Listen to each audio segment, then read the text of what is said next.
أعوذ بالله من الشيطان الرجيم. بسم الله الرحمن الرحيم. عما يتساءلون عن النبأ العظيم الذي هم فيه مختلفون. كلا سيعلمون ثم كلا سيعلمون.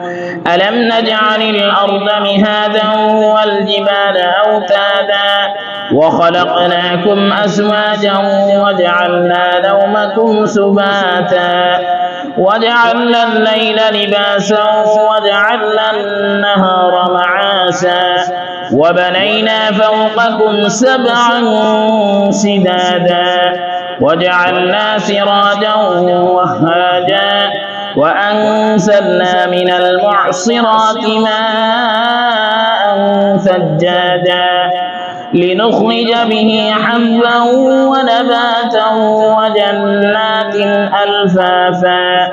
إن يوم الفصل كان ميقاتا يوم ينفخ في الصور فتأتون أفواجا وفتحت السماء فكانت أبوابا وسيرت الجبال فكانت سرابا.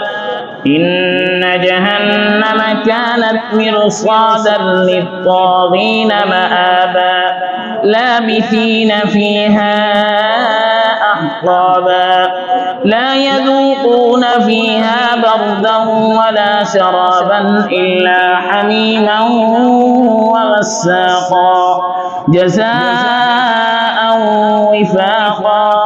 إنهم كانوا لا يرجون حسابا وكذبوا بآياتنا كذابا وكل شيء أحصيناه كتابا فذوقوا فلن نزيدكم إلا عذابا.